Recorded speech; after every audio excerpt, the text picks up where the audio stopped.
The chances are high that those who need the loan only stand the same level of opportunity as those who don't need the loan. It is non-discriminatory. And that exactly is the problem.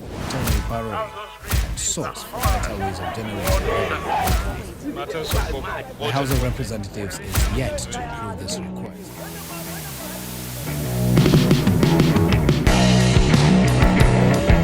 Introducing the Big Issue Show. Imagine being able to choose your preferred public institution in Nigeria when you were headed to school. Imagine too being able to not consider the financial implications as a barrier when you're choosing your preferred course of study. Would you have loved that when you were going to school? Would you love that opportunity now? Well, that is what the student loan scheme claimed to address. That is the utopia that was promised. But as we've often found in Nigeria and perhaps elsewhere, a policy's promise is often markedly different from the reality of what it provides during the execution.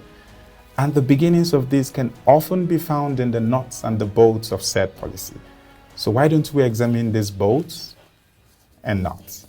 Yes, our big issue for today is the student loan scheme, or if you would rather, the technical name, the Nigerian Education Loan Fund, NEL Fund. All of this in a short while. Hello and welcome. My name is Buchi Onyegbule and I'm very glad to be your host again. The Big Issue is a big ticket show that does a deep dive into governance matters that of course affects all and sundry across the 36 states of the Federation and the FCT. As is usual, I will not be doing this show alone. I'm joined by someone who's been doing some work around the scheme for a while now. He's a writer, although many people do not know this. He's actually the author of at least 2 books, Sweet 16, and a much popular one, How Jonathan Won and Lost Nigeria, that is on a platter of gold. But more importantly, and perhaps aptly for this conversation, he's a former Minister of Youth and Sports and a former Commissioner for Education in Kwara State. I'm joined by Mr. Bolaji Abdullahi. Welcome, Mr. Abdullahi. Thank you very much. It's good to have you here today. Yeah, it's my pleasure. You've been away from the scene, the political scene for a bit, for a while actually. What have you been up to? Well, I've been writing, as you know, and I'm also a PhD student now, so gone back to school, right? Adult education. Adult education. It's hard, eh? Oh, it's hard. It's hard. I'm still writing the exam now, so. Trust me, it's the absolute worst. I'm doing an MPA from a university in York, and the assessments. It's tough. It's tough. Okay, now, we've all gone back to school, right? So let's talk about school. Let's talk about schoolwork. Let's start with the sentiment behind the entire policy. What it intends to achieve. Access to tertiary education for all Nigerians, irrespective of financial situation. That in itself is something we cannot particularly fault, is it? Well, yes, you are right.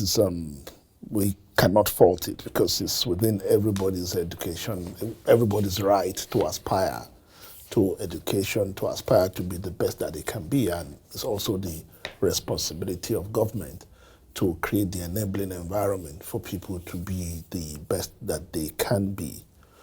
Where things get a little bit hairy is when you are bringing in everybody without expanding the system. Wherever, at all levels of education, wherever access is expanded too quickly, the first casualty is quality. And in the specific case of higher education, if you are creating a system whose sole objective is to bring in more people, then you have to be able to turn away a little bit and look at what kind of system do I have to accommodate the avalanche of people that will come in as a result of this. So that's why I said this, yes, there's nothing wrong in wanting to expand access to people, but are we ready to deal with the direct consequence of that? Let's step back into history. Many people, when we heard about student loan scheme, the first thing we thought about was, it's happening in the US. In fact, it became a huge campaign conversation for Joe Biden, and he's been forgiving different loans. And many Nigerians, many Americans, especially on social media, have been, making tweets and conversations about their experiences with the student loans. And that's the first thing that came to our mind, that the president is trying to replicate, something that's been done in other shores. But not many knew that this is not the first iteration of the student loan scheme in Nigeria, is it? No, it's not. It's not.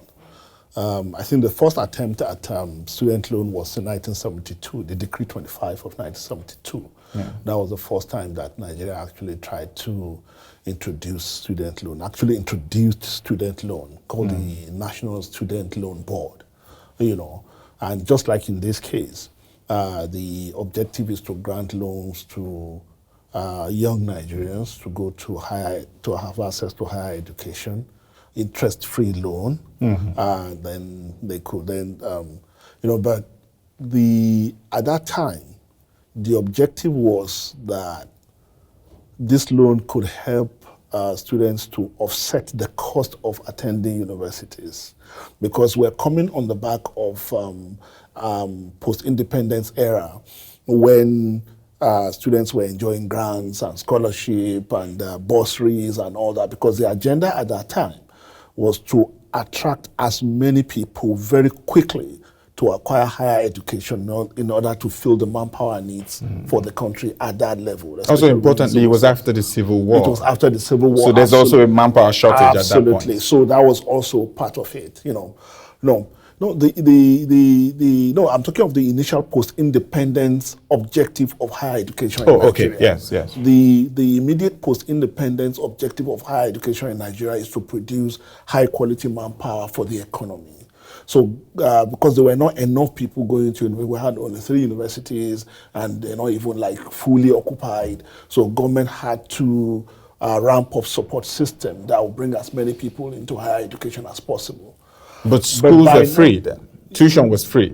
It was free, yeah. It was free, more or less free, right? But it was just expensive to attend? It was, government was supporting it. Government was giving grants and everything, right? Free accommodation, free this, free everything. Okay. But by 1972, it was becoming obvious that government was no longer able to support free higher education, right?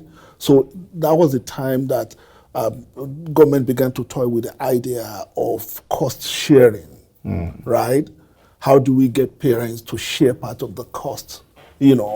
How do we get students to pay some of the expense of being in the universities? Now, for the purpose of those who will not be able to pay, then government introduced the loan. Okay. Right?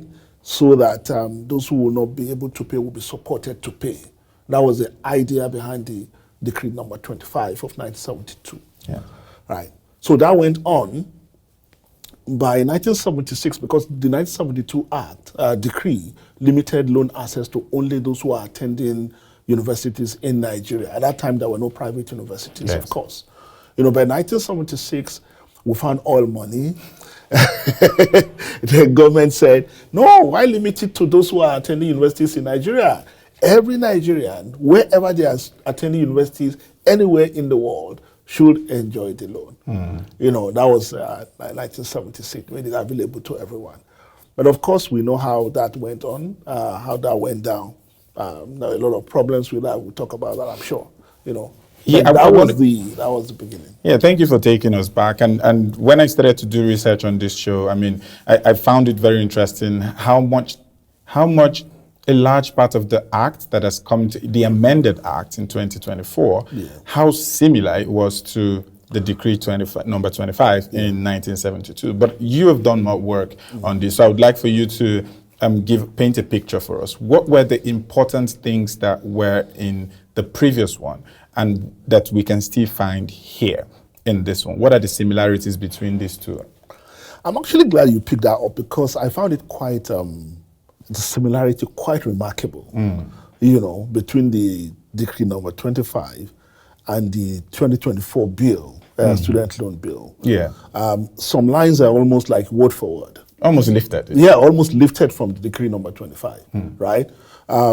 Decree number 25 was to establish this revolving fund that will be used for the purpose of the loan.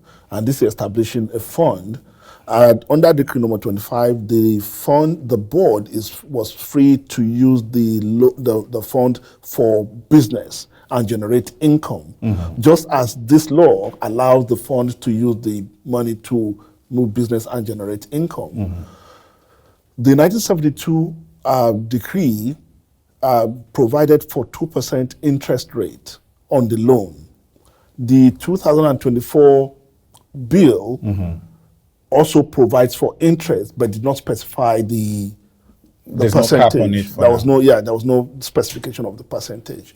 Then thirdly, the 1972 decree says the board could waive the terms of repayment, right?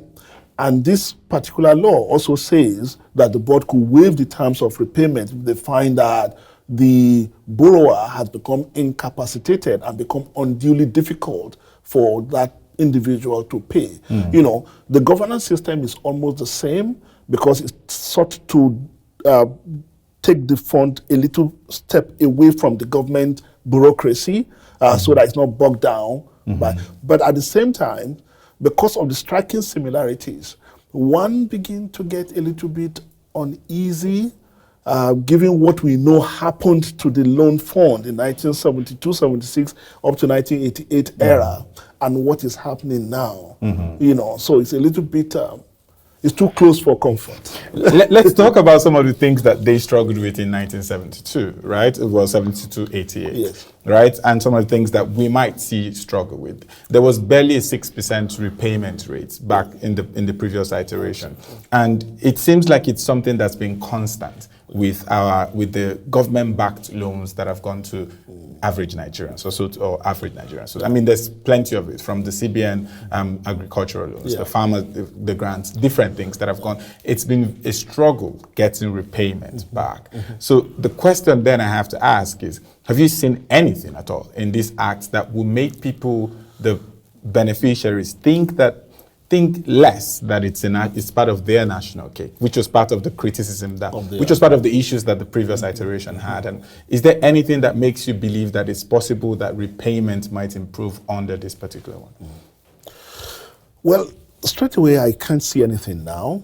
Having looked at, if we take it on the basis of the legal instrument, then it's difficult to see anything that will make the recovery any better than what had happened in history. But I must say that this is not peculiar, right? You made reference to the United States and President Biden for giving loans here and there, because student loans are actually very, very difficult to recover because you can only push so far before it becomes a moral issue, right? Especially when people are not able to pay because of some other variables that have to do with their cost of living, the kind of job they are getting, and all that. So there is a limit to how far a democratic government or even a military government can push before, because the social cost, the political cost, the economic cost of recovery can make nonsense of whatever government is trying to achieve. And this is particularly so in the case of student loan. Like you said, agric loan, if a farmer defaults on agric loan, the bank can take the farm, right? If I take a loan to buy a car, the bank can take the car from me. Yeah. But if I take a loan to go to school, what can you take from me? Especially since there's no collateral or guarantor. There's no collateral guarantor, because the interesting thing about this 2024 Act is also it removes vicarious liability, just like the 1972 Act did. Right? You are now personally responsible for the loan.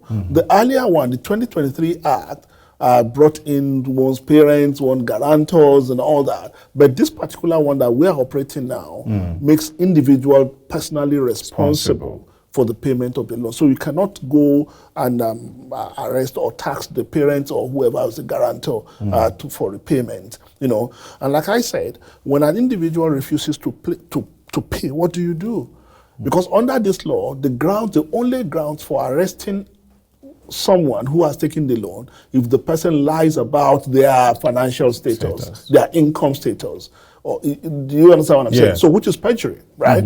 So, but for defaulting to pay, there's no such provision of what you need to do. So let's talk about the governance of the scheme then, right? The first time the iteration of the idea of a student loan situation came about, there were under 10 universities or 10 higher institutions, much less than 10 higher institutions in the country. We currently have about 99 institutions. And compared to back then when you had gaps to fill in these universities. These days, we have universities bursting at the seams with students.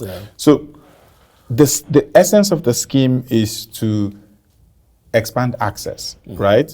So the question I'm now asking is, with the number of people set to come in, the 1% that goes into the fund, how is it possible that the fund will meet the burgeoning number of people who are going to apply to it?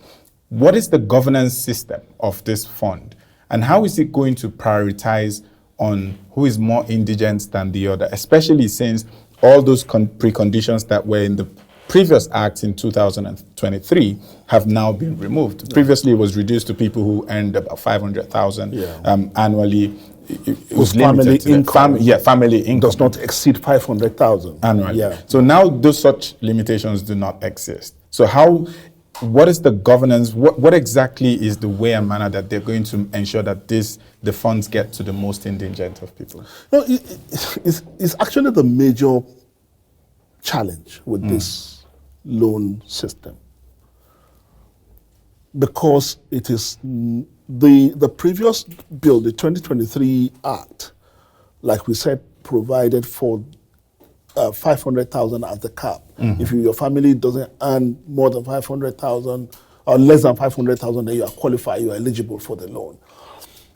But this particular one says, regardless of the income level of your family or your parents, you are free to apply. So it is non-discriminatory. And that exactly is the problem. Because when it becomes non-discriminatory, it means that you may end up giving the loan to those who don't need it in the first place. Why denying those who need it? Right? Especially since the funds available will be finite. Is limited. There's the same pot, right, of fund.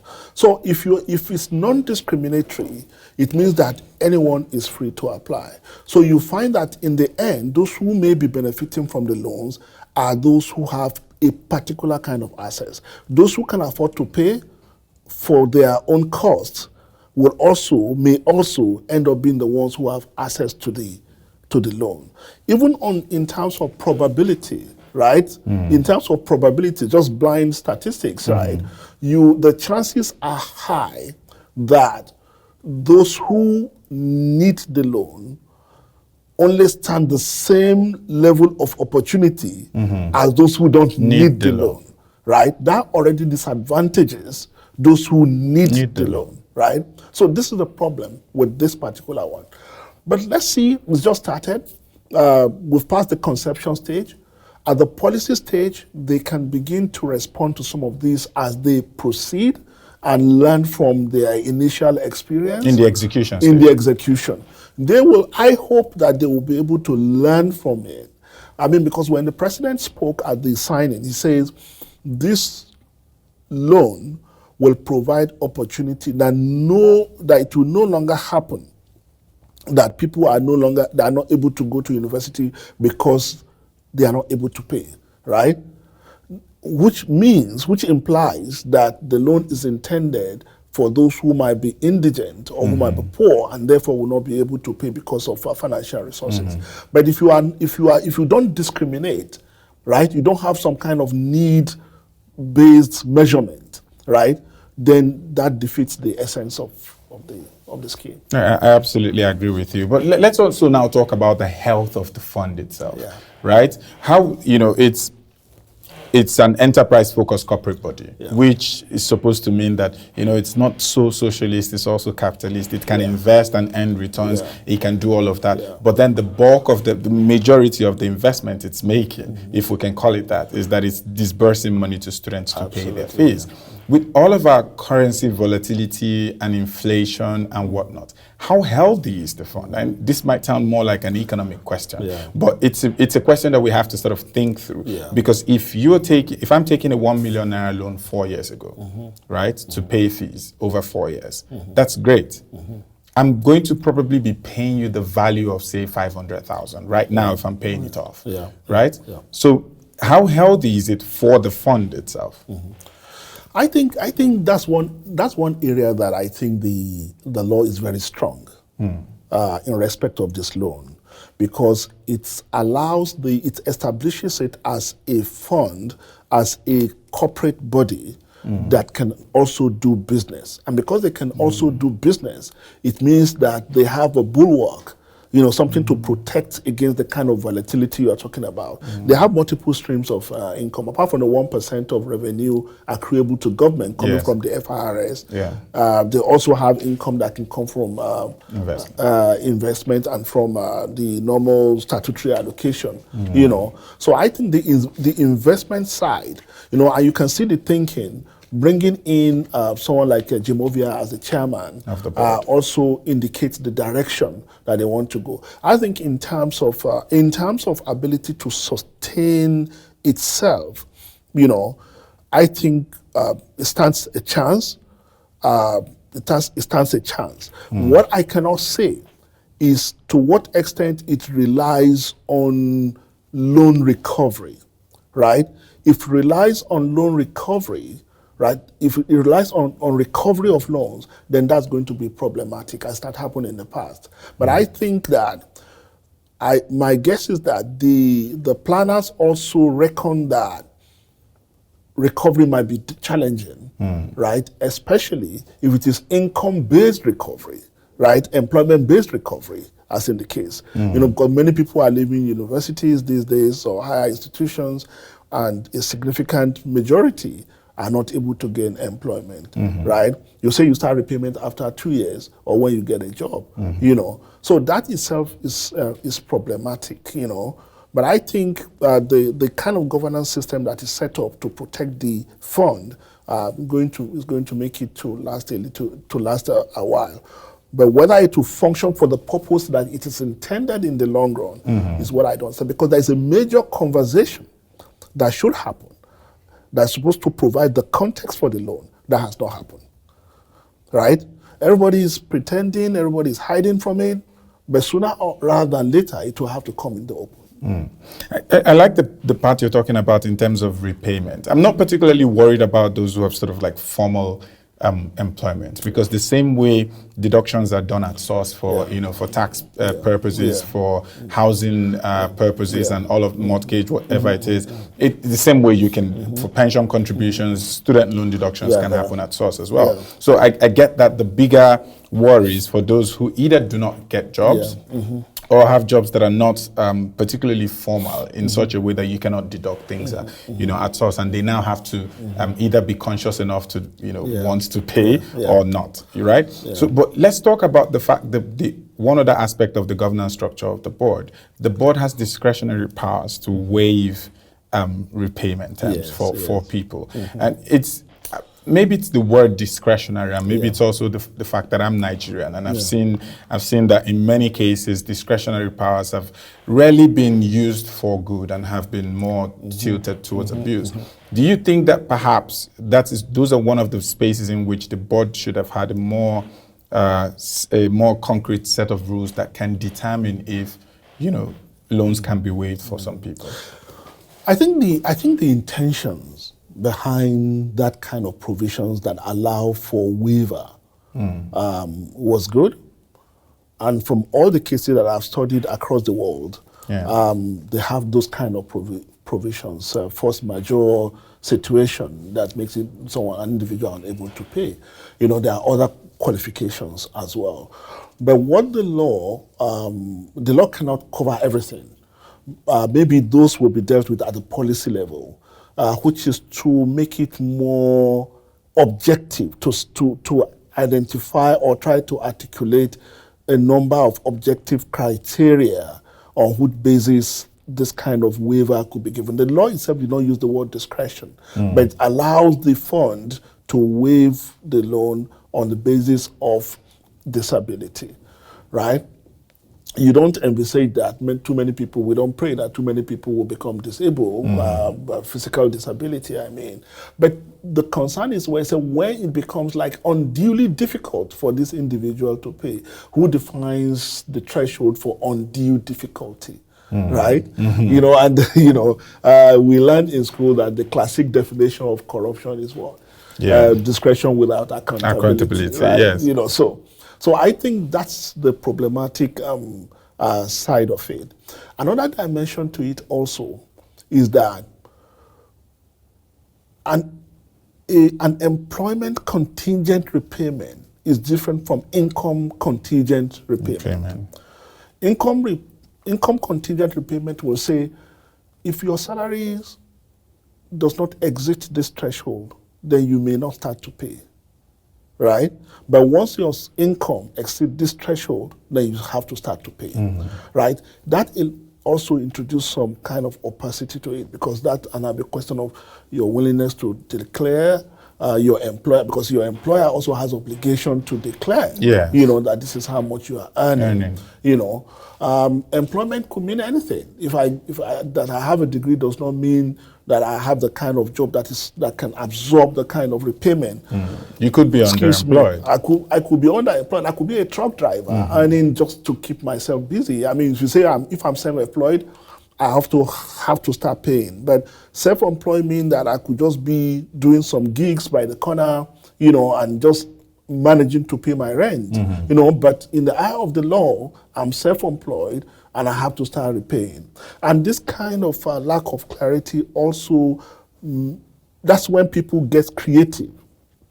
When people get desperate, then they become creative about how to avoid repayment, right? So I think why this is not so much of concern is that the law does not have to cover all these angles, right? At the implementation level, what we should hope for is that at the implementation level, people who have the responsibility will sit down and look at these fine details that you are teasing out and also provide their own responses to it. They will make mistakes, but they will learn from it. I mean, we shouldn't expect that it will be perfect from the start. There will be, some ups and downs, yeah. All right, I do like that particular thing. I like the idea of, being able to progress, learn, walk back sometimes, take some step forward, or sometimes pivot just a bit, not necessarily 360 because policy flip-flops are never healthy for anyone. But, being able to say, okay, this straight line might not be great, so maybe we'll divert a bit. And those are things that you learn whilst implementing or rather executing in this space. We've been talking about the student loan scheme, right, which is what everybody knows it as. My name is Buchi Onyegbule. You've been watching The Big Issue. I've been joined in the studio by Bolaji Abdullahi. We'll take a very quick break, and when we come back, more of this.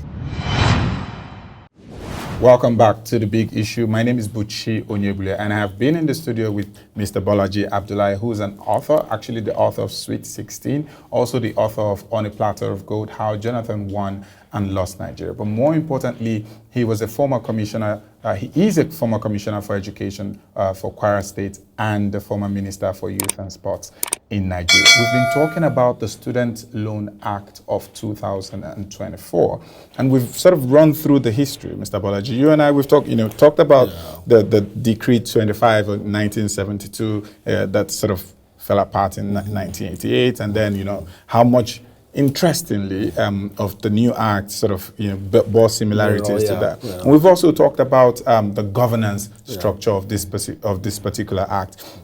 One thing that I've found absent is the deliberate creation of affirmative action in the act. Because if we're talking about doing work that's supposed to be inclusive or expand inclusion, it's always important to create affirmative action. For example, how much language in the creation of the board, or the governance act or the governance of the act, how much language is deliberate towards pulling in women, making them much more comfortable to apply, considering what the educational disadvantage situation is, or even looking at the educational disadvantage parts of the country, whether does the absence of that matter? Or is this something that you think the board can, in its own discretion, be deliberate about? Well, it ought to be in the law. It ought to be in the law, but it's not, right? Yeah. So that omission, because it's an omission, it's an unfortunate omission, can be addressed with policy instruments. Because like we said earlier, in terms of non-discrimination, you see, you cannot provide a level playing ground or a level playing field for people who ab initio are differently endowed, right? When you provide a level playing field for people who are differently endowed, you are disadvantaging those who have particular disability or particular deficiencies. You know, so, and that is why it's not just in the line of affirmative action alone. That is quite significant, because there are parts of this country where there is a cultural disinclination for loan taking. Yes. Right, that is one. Two, there are parts of this country where women are not predisposed to taking loans, right? That's number two. Or the requirement, the kind of parameters or repayment conditions that are specified have to be deliberately tailored to the needs or disadvantages that women suffer traditionally. Then thirdly, there are also the issue of people who suffer some kind of disability, right? And if you apply the same repayment condition to those who have this disability as those who have full capability in terms of physical endowment, then that's also some kind of, you know, so I think a deliberate system of positive discrimination needs to be developed that will account for gender, that will account for disadvantaged people, that will account for disability. That is not in this law, and like we both said, that's a major omission, but at the level of implementation, the policy framework has to account for that. And so I will now ask you a follow-up question to that. You've been in government, you've been responsible for an entire ministry. How much leeway do you think that the board has in terms of the act? Because we're talking about the fact that this is an omission, and there are a couple of omissions that we found interesting, so just to use a neutral word. And we're thinking, okay, maybe the board can sort of make up for it with policy instruments during execution phase. But how much leeway do they have? How much space do they have? Because someone can actually call to the fact that this is not contained in the act if you're bringing in a policy. So how much leeway do they have? Now that you mentioned that, it's actually interesting to say that, to ask a follow-up question. What is the duty of the education loan fund? It's just to give the loan and recover it, right? They are not a policy-making body. Exactly. Do you understand? Yeah, they're managing the fund. They're just managing fund, right? So the government has to take responsibility for policy backup, right? The government made the law. The Federal Ministry of Education, perhaps, the president, perhaps, someone who has the authorization needs to sit down and build deliberate policy systems around the administration of the loan that deals with these governance issues and all that. Because if we, like we were almost doing, giving the responsibility to the NEL fund, is not going to happen, because the NEL fund can't make policy. The NEL fund just is an agency. They superintend over the fund. It's just an agency to spend money and recover money. And make money. Yeah, exactly. Yeah. So that's a very clear gap in terms of the act. All right, so let's now talk about the cost sharing, which is basically the essence of doing things like this, right? It's not just the World Bank thing, it's a global governance conversation in terms of being able to fund education and whatnot. You had asked me that question, that people are not asking a very salient question. What is the money being used for? Absolutely. I want you to expand on that, because when we talk about cost sharing, are they paying tuition for it? But we don't really pay tuition. So what exactly is it? You see, one significant difference between the 2023 Act and this one is that the 2023 Act specified that the loan will be used for the payment of tuition. But right? federal schools are not. For federal, but we said, look, but federal universities don't pay tuition. Yeah. So you are overlooking the other costs that students carry, like accommodation, like feeding, like transportation, like other levies that they pay. And you will notice that as we approach the implementation of the 23 Act around September, October last year, universities started jacking up the fees that they normally charge students. Then students started complaining.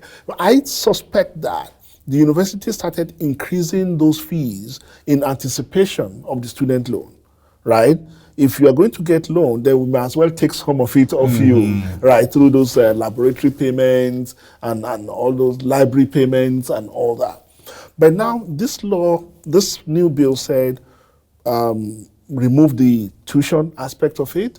It did not specify the tuition aspect of it. And now said the loan will be used for just generally to help students to gain access to higher education, right? It did not specify what the money will be used for. But I listened to the managing director, was it Mr. Sawyer? I think that's his name. I listened to him last week. He said there will be 2 levels of payment. One part of the payment will go directly to the universities, while the second level of payment will go to the student. The part of the loan that will be for feeding, for accommodation, and other personal costs will go to the students, while the fees will go to the universities. But what fees exactly? That's the question. What fees exactly? Is the government introducing tuition? If the government is not introducing tuition, are they acknowledging that universities have the discretion to introduce fees, right? And therefore decide how much they want to charge students per universities. So that's going to have its own problem. So government has to go back and ask, when we are talking about fees, what fees exactly are we talking about? And you see, it's interesting because I did not come across any instance anywhere in the world where student loans were introduced out of context of cost recovery, right? So what we are doing actually appears to me a little bit strange, because wherever loans have been introduced, it is envisaged that that money will go to a significant part of that money will help the funding of the universities, right? So you expect universities to get their fund through statutory allocation, through other activities that they engage in, but quite significantly, in some countries, up to a quarter of the income of the university come from this kind of payment, student payment, right? But we are making it appear like, okay, it's still free, right? We just have a duty to help students to live through the universities, you know. But universities are free to introduce whatever charges they want. And which brings me to my next question then, because at the point in time that this got introduced, so many people began to link it, well, at least privately with me, right, began to link it with a conversation that has been brewing in national consciousness for a while, that this might be the first step towards financial autonomy for universities, with the government seizing or reducing the amount of money that they spend or they send to the universities. Because if you paint just as you painted the picture of, you know, a part of the student loan is going to the university. The other part will go to the student. So what exactly is the government giving the university part of the loan for if they're already funding all of these higher institutions? So do you think that perhaps it might be the first salvo, the first shot across the bows in the government stepping back from this much level of funding of higher institutions, whether it's in salaries or covering tuition and all of that? And if you do you think that it's time to have that conversation about independence, financial autonomy for, you know, higher institutions? I think talking about financial autonomy for the universities in the context of this conversation about student loan will be like jumping several steps ahead. There's still a lot still need to happen before we talk about that kind of autonomy or that kind of independence financially. One example that I found was recently the Vice Chancellor of the University of Benin, who also happens to be the chairman of Vice Chancellors Forum. said in the University of Benin, it will cost 3 million per annum to train a medical student. But in the University of Benin, medical students pay 40,000 naira per annum, right? That's like nothing in the context of the 3 million that is required. Now, the question we should ask, the gap, the deficit of 2,960,000. Where is it coming from? Where is it coming from? Nowhere. Nowhere. Government. It's not coming from government. No, why it's not coming from government?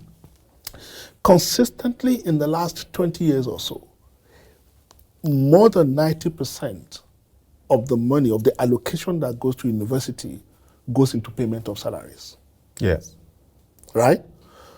You have like maybe less than 3% left for overhead and capital expenditure, thanks to TED Fund, yes, that takes some of the responsibilities for infrastructure from. And in many cases, many institutions have not even accessed. They don't have access, and it also depends sometimes on the lobbying capacity of the vice chancellor, to be able to get some of that fund in. So, in the end, the recurrent spending that actually go into providing education for these students, right, don't come from anywhere, right? And like the vice chancellor that I just quoted said, that sometimes they spend up to 70 million on electricity, right, in a month. And sometimes if they are lucky, the entire allocation is 11 million, right? So the universities are under severe austerity, right? So even if you introduce tuition, it's going to cover only a fraction of those costs. What we have advocated over the years that will look like a more realistic approach to funding is per student cost, right? How much does it cost to train a lawyer in a year in one university in Nigeria? If it's 3 million, now the question is, where will this 3 million come from, right? Government is a possible source, statutory allocation. The university's own investments and activities can bring in money, grants can bring in money, student payments, right? Maybe through this loan can bring in money. Some students can afford to pay without this loan, that will bring in money. So if in the end, what matters in the end is that university should get 3 million for this one law student. So when the government is funding, government is subsidizing higher education costs without funding. But what government is doing at the moment is funding salaries and administration of the university rather than the students, right? The subsidy should target students. So if you have 10 law students that need to pay 3 million naira, it should be 30 million for these law students. Then university will now decide how much of it will go into my salaries, how much will go into capital to expand we want to build a new law library, part of it will come from that and all that. So unless we are able to sit down to have that kind of realistic costing, universities will continue to be in austerity. Now, the danger here is that with the introduction of this loan, if you don't have realistic costing, right, universities are likely to be inundated by students who were not able to go before, but who can now afford to pay their own costs because they have access to loan. Now they are able to go into that university, but the university's capacity to give education, because in all this conversation, we tend to forget that the only purpose of the university is to give education, right? Not just the degree, to give the education that warrants the degree. Do you get what I'm saying? So it's not just about awarding degrees or just going through the motion of running a university. It's to give education. And it's such a direct correlation because the quality of education that you give will now determine the employability of this graduate so that they will be able to pay back the loan. Right? So if you are not giving them the kind of education that will enable them to have a place in the market, to increase their value in the market, then they are not able to pay back your loan. So a lot of things need to go into this.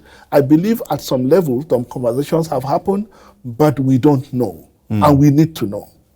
I absolutely agree with you, because the concept of the student loan is based around cost sharing, right? Absolutely. And cost sharing is supposed to reduce the dependence on public funds. Absolutely. And it's very hard to see sorry, not necessarily reduce the dependence on public funds, because we need to be careful. Yeah. Asking students to take loan is not an advocacy for for government to fund university less. It's towards government has reached its capacity, assuming that government can say this is how far we can go. Yeah. Given the economic situation and the financial reality, this is how far we can go. And we looked at it and said, okay, there are still gaps. So how do we bridge this gap? Then let students also take some of the cost. But some of the students will not be able to pay. Now go and take a loan, right? So we're not asking government to scale back on funding, right? But to recognize that there is a gap. Even when you fund to your optimum capacity, you are not able to meet the requirement of what it needs to deliver quality higher education. But in this case, the government is I'm pretty sure that the government has reached its capacity. I think every sector funded by the government seems to have reached capacity. And then you're adding another aspect, which is the student loan scheme. Yeah. So it just looks like not necessarily cost sharing, just looks like cost addition in this case. There's a way it can be made to look like cost addition. But ultimately, the objective should be, how do we put more money into the university, right? This student loan must reflect on the revenue of the university. And that's why it's important for the operators of the loan to tell us, when they say they're transferring fees to the university, they need to let us know, what are those fees? Is it going to be university submitting a bill to them, right? To say, okay, for this student, this is how much we need you to pay, right? And what are those payments for, right? So they need to come out with this. We need to know what the fees are, right? So in the end, it's also in the interest of the students. If he's going to pay or she's going to pay back the loan, she needs to know what that transfer to university is going for. Absolutely, because if I'm paying for it, then I'm paying for it. Yeah, I'm paying for it. I need to know. So if there are no books in the library, I should be able to say, but part of the loan I'm going to pay goes into fixing this library. Absolutely. So why are you not fixing the library, right? There are no reagents in the laboratory. I should be able to say, part of what they are charging me for that I'm going to repay is for reagents to be in this laboratory, but there are no reagents. Mr. Vice Chancellor, I need to know why. So this should actually provide a bit of accountability for the universities as well, since some of the money goes to them. But also, the universities are supposed to be an execution partner for the fund. Yeah. Because if you're paying to me, and my role is to provide that education for the person who's paying me, right? Or one of those who's paying me in this case. I am an execution partner. And so there's a level of transparency or cooperation that is expected from the higher institutions. Let me not just say universities, because clearly this scheme goes even to vocational institutions. So in this case, it sounds a bit like a subjective question, but as we've seen time and time again with higher institutions, do you think there's a chance where there could be a bit more transparency in the way and manner that do you think it can lead to a bit more transparency from higher institutions? It's possible. It's possible because, like we said, students can now begin to see themselves as customers, right? They are paying to buy education from the university, right? So to some extent, they can demand value for money, right? So I can be taking loan that I will repay, that I will pay back. Then you don't come to class to teach me, right? Or you engage in all kind of practices that does not support the education I need to get, so that I can be useful as a player in the labor market and be able to repay my loan and become a productive citizen. Then I have the right to challenge you, to do more, to give me more value for what I'm doing. Then the universities on the other side can say, okay, we need to, given that we are getting this kind of income now, we are also accountable to our students. Because before, on what basis, apart from we have the right, on what basis could the student demand anything? But now they are financial interested parties to what is going on in the universities, and they can demand accountability. So that is one significant dimension to it. Okay. I mean, that also requires a mindset in the students that, this is not national cake. This is something I have to pay for. This is an expense that I will be debited for in a few years, in a few months, whenever the repayment schedule is. And so it's important that the students who will access the loan remember that it is not a national cake situation, because it helps nobody. It doesn't help the government, doesn't help the students, on the long run. To sort of wrap this conversation up, right? We've talked about some of the things that aren't in the act, some of the things that are there. We've talked about the similarities. We've talked about some of the things that, may be a problem later. But if you were to pick out, 3 things that you would love to see done right as the scheme is being executed, what would they be? What would the 3 things that if they execute right, you would think that, okay, it's not perfect, but it's a step in the right direction? Again, it's not so much related to what the loan fund is able to do, but what government is able to do in supporting the implementation of the loan, right? The kind of policy backup that goes into the payment, because what is the vision, right? So from that perspective, I would say that the number one thing that I think this loan can be used for. So what I'm saying is that beyond just granting access to people to go to university, there is so much that the loan can be used for, right? That I think at the policy level needs to be fronted. One, our university education system or curriculum needs to reflect the nature of our economy. If does not, what are the job creating sectors? What are the areas that are central to Nigeria's national vision of development, right? Is it agriculture? Is it engineering? Is it medicine, right? If those are the areas, then we would like to see government to use the instrumentality of this loan to steer candidates in those areas, to give priorities to candidates who are applying to study in those areas. Education, for example, we need to produce more quality teachers, right, for secondary education especially. Now, can we use this loan to incentivize people to study education in the universities? To say, okay, if you are studying education, you will be given priority in the loan award, and maybe your repayment terms will be more generous than those of the others. I would like to see that happen. I would like to see a situation where, and I am so glad that this government is mainstreaming vocational education system as part of the beneficiaries of this loan. But we need to go a step further and prioritize those who want to go to vocational institutions. There are about 300 and something registered vocational institutions in Nigeria, awarding national certification on video editing, on plumbing, on welding, on costuming, on makeup and all that, right? These are job-creating sectors. Immediate ones. Immediate job-creating sectors. Of all the 5 areas that have been identified to create jobs in Nigeria, none of them need a university degree now. None of them need ICT, right? Entertainment, sports, right? None of these areas. The future of work has changed. The nature of education itself has changed. The nature of work has changed. Now, it is a big opportunity to use this loan to divert people into those areas that are job-creating sectors. Right? It's not just enough to give people loan to go and study sociology, history, ethnography.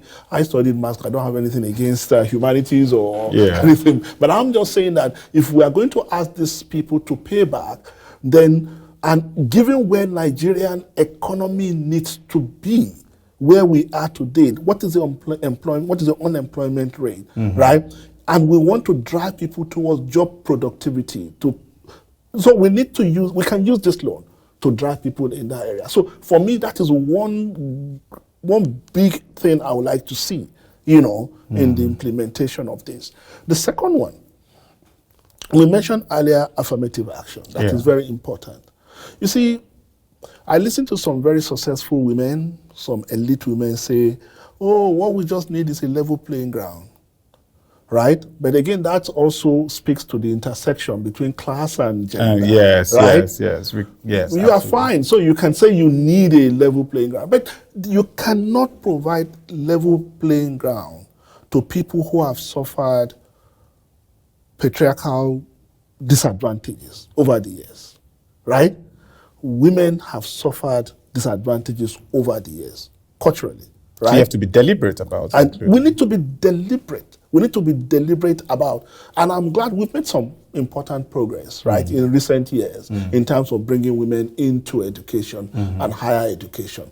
But we, as a country, we need to have a deliberate, we cannot not be part of the human progress in this respect. So I think that's the second thing I would like to see emphasized, right? Thirdly, is that I would like to see that universities are better funded as a result of this, because that's where it all boils down to. If the universities are not better funded, even as we grant this loan, then it will probably have been in vain.